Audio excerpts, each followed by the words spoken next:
ये जो बड़ी घटना देश में आकार लेने जा रही है, उसका पूरा श्रेय, उसका पूरा यश हमारे सीएपीएफ के जवान, विशेषकर कोबरा और सीआरपीएफ के जवान, राज्य सरकारों की पुलिस, विशेषकर छत्तीसगढ़ राज्य पुलिस और डीआरजी के हमारे जवान और वहां के स्थानीय आदिवासी बासिंदों को जाता है।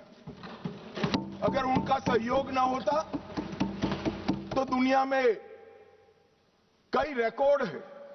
बड़े बड़े तानाशाह जब जनता साथ नहीं देती है तो डूम हिलाकर भागे हैं, मगर यहां पर आज वामपंथी उग्रवाद समाप्त होने जा रहा है। इसमें जनता का भी बड़ा साथ है माननीय। और आज मैं फिर से एक बार इस चर्चा की शुरुआत में जो हजारों युवा मारे गए, जो सिक्योरिटी फोर्सेस के जवान शहीद हो गए, जिन्होंने अपना सर्वस्व इस देश की आंतरिक सुरक्षा के लिए बलिदान कर दिया, वो सभी को मनपूर्वक पूरे सदन की ओर से विनम्र श्रद्धांजलि देकर उसको एक्नॉलेज करना चाहता हूं।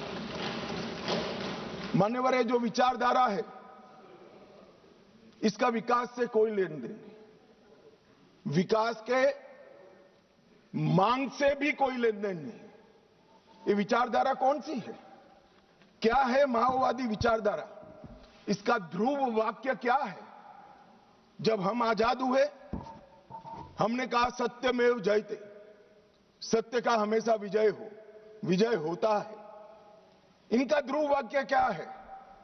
कि सत्ता बंदूक की नली से निकलती है। ये इनका ध्रुव वाक्य है और वहां सत्ता शब्द का बहुत महत्वपूर्ण स्थान है।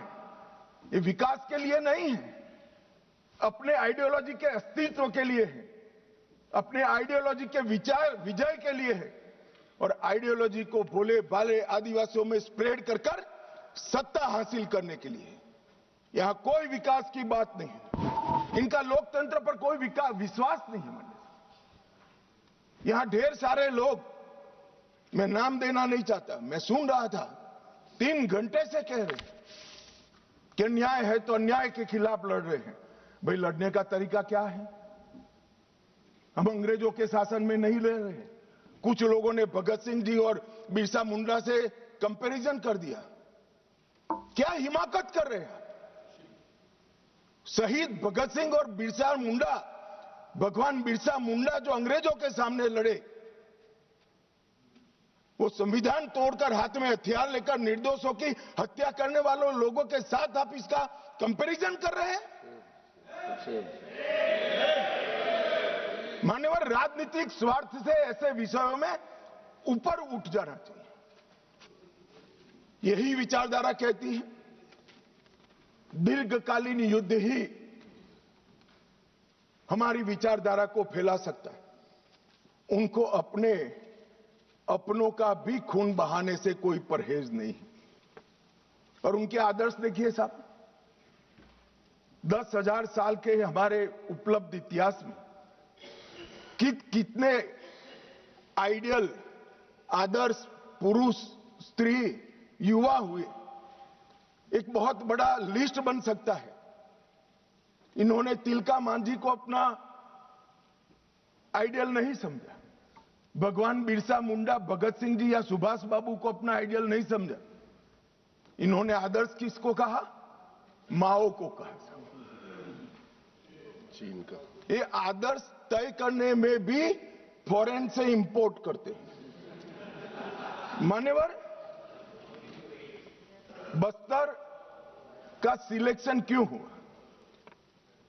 एक कार्यक्रम था भारत मंडपम में,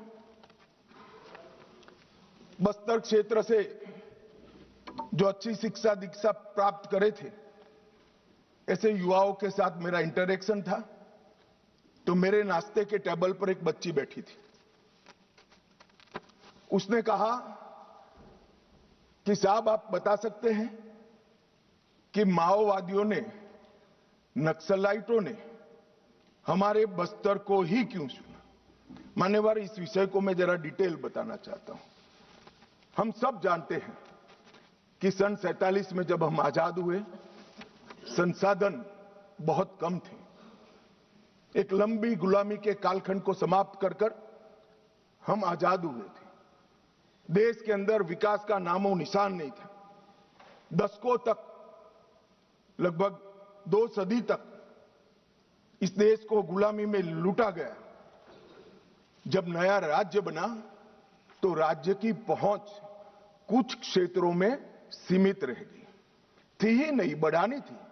ये तो समय जाते जाते बढ़ेगी। और मान्यवर, क्योंकि संसाधन कम थे, रेवेन्यू कम थी, तो विकास भी परकोलेट होते होते हर क्षेत्र में एक साथ नहीं पहुंचता है। अगर रोड बनाना है तो पूरे देश के एक साथ नहीं होते। अगर बिजली पहुंचानी है तो पूरे देश में एक साथ नहीं पहुंच सकती। तो दूर दराज के क्षेत्रों तक स्टेट की पहुंच की कैपेसिटी सीमित, वहां पर विकास नहीं पहुंचा था। राज्य का इकबाल, स्टेट का इकबाल वहां बुलंद नहीं हुआ था। अब ये कह रहे कि अत्याचार के खिलाफ, भाई अगर स्टेट पहुंचा ही नहीं था, सुनियोजित भेदभाव का वातावरण ही नहीं था, तो वहां अत्याचार कैसे हो गए? मान्यवर, एक कहानी घड़ी जा रही है। सच्चाई ये है कि इन्होंने पूरे रेड कॉरिडोर को इसलिए चुना था क्योंकि वहां स्टेट की पहुंच कम थी। इसलिए भोले भाले आदिवासियों को बरगलाकर इनके हाथ में हथियारें पकड़ाई। मैं कुछ दृश्य बाद में आपको बताऊंगा। मुझे एक बात समझ में नहीं आई। 15 अगस्त 1947 के पहले इस देश का ट्राइबल बिरसा मुंडा, तिलका मांझी, रानी दुर्गावती, मुर्मू बंधुओं को हीरो मानकर चलता था। वो आदिवासी 47 से 70 आते आते माओ को अपना हीरो मानने लगा। ये परिवर्तन क्यों हुआ? मान्यवर, परिवर्तन विकास और अन्याय के कारण नहीं हुआ, क्योंकि कठिन भूगोल के कारण और स्टेट की अनुपस्थिति के कारण अपनी विचारधारा को फैलाने के लिए वामपंथियों ने क्षेत्र को चुना।